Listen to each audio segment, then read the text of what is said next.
বন্ধুরা নমস্কার, কেমন আছেন? দেখুন, আজকে আমি চিলি পনির বানালাম। দেখুন, সমস্ত সবজি কেটে নিয়েছি। পেঁয়াজ, রসুন, আদা, কাঁচা লঙ্কা, ক্যাপসিকাম অল্প পরিমাণে কাটলাম। তারপর পনিরটা নিয়ে পনিরটাকে টুকরো টুকরো করে সুন্দরভাবে কাটলাম। আমি স্কোয়ার শেপে কেটেছি, আপনারা ইচ্ছে করলে অন্য শেপেও কাটতে পারেন। এই পনিরটা ভীষণই ভালো, ফ্রিজে ছিল, কিছুক্ষণ আগে বার করলাম, বার করেই কাটতে শুরু করেছি। দেখুন, পনিরটা পুরো কাটা হয়ে গেছে।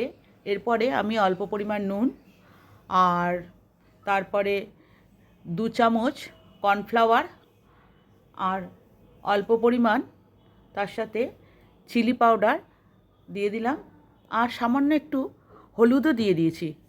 দিয়ে সব ভালো করে মাখিয়ে নিয়েছি। নুন আপনারা অল্প পরিমাণই দেবেন, কারণ পরেও তো আবার নুন একটুখানি দিতে হবে, আর সোয়া সসেও নুন থাকে। মাখানোর পর একটা প্যানে বাটার দিয়ে দিলাম, ওই 2 চামচের মতো বাটার দিয়ে দিলাম। এইবার বাটার দেওয়ার পর বাটারটা একটু গরম হলে পনিরের টুকরোগুলো তাত একে একে দিয়ে দিলাম। দেখুন, পনিরের টুকরোগুলো দিয়ে দিলাম, আর দিয়ে সমস্তগুলোই দিয়ে দিলাম। আর গ্যাসের সিমটা একটুখানি কম করে দেবেন, কারণ বেশি আঁচে এগুলোকে ভাজলে পুড়ে যাওয়ার সম্ভাবনা থাকে, কারণ হলুদ লঙ্কার গুঁড়ো তো মাখানো আছে। তাই অল্প আঁচে এগুলোকে ভালো করে এপিট আর ওপিট ভেজে নেবেন।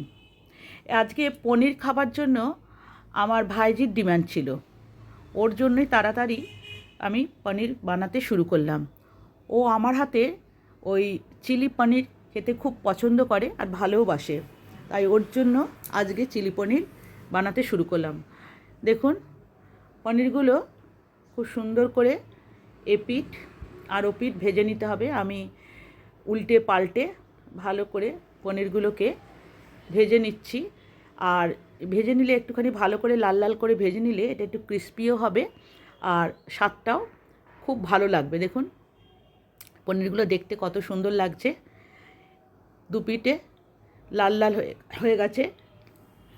এবার পুরো ভালো করে ভাজা হয়ে গেলে পনিরগুলোকে আমি একটু নাড়িয়ে চাড়িয়ে তারপর দেখুন, পনিরগুলো প্রায় সম্পূর্ণই ভাজা হয়ে গেছে, দুপিঠই ভালো করে ভাজা হয়ে গেছে।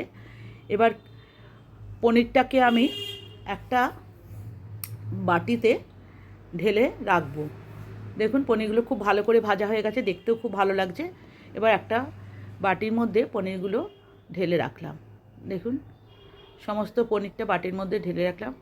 তারপরে ওই প্যানটা মধ্যে আমি 2 চামচের মতো বাটার দিয়ে দিলাম। দেখুন, 2 চামচের মতো বাটার দিয়ে দিলাম। বাটার দিয়ে বাটারটা গলে যাওয়ার পর, দেখুন বাটারটা পুরোপুরি গলে যাওয়ার পর তার মধ্যে আমি কেটে রাখা ওই রসুন কুচোগুলো, দেখুন কেটে রাখা রসুন কুচো আমি দিয়ে দিলাম।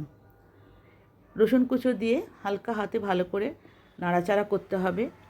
কোনো কিছুই বেশি ভাজার দরকার নেই, শুধু সফট হয়ে যাবে সেই রকম অবস্থাতে আমি পেঁয়াজটাও দিয়ে দিলাম। দেখুন, কেটে রাখা পেঁয়াজ কুচো দিয়ে দিলাম এবং সমস্ত দিয়ে ভালো করে নাড়াচাড়া করতে লাগলাম। প্রায় এগুলো নরম হয়ে গেছে। এবার ক্যাপসিকাম, তারপরে কেটে রাখা কাঁচা লঙ্কা, দেখুন, আর আদা কুচো সমস্ত কিছু দিয়ে দিলাম। তারপরে ভালো করে নাড়াচাড়া করতে লাগলাম। যতক্ষণ না নরম হচ্ছে সমস্তটা, ততক্ষণ হালকা হালকা করে নাড়াচাড়া করতে হবে। এরকম অবস্থাতে আমি অল্প পরিমাণ একটু নুন দিয়ে দিলাম। দেখুন, নুনটা দিয়ে ভালো করে নাড়াচাড়া করতে করতে সবজিগুলো প্রায় নরম হয়ে গেছে।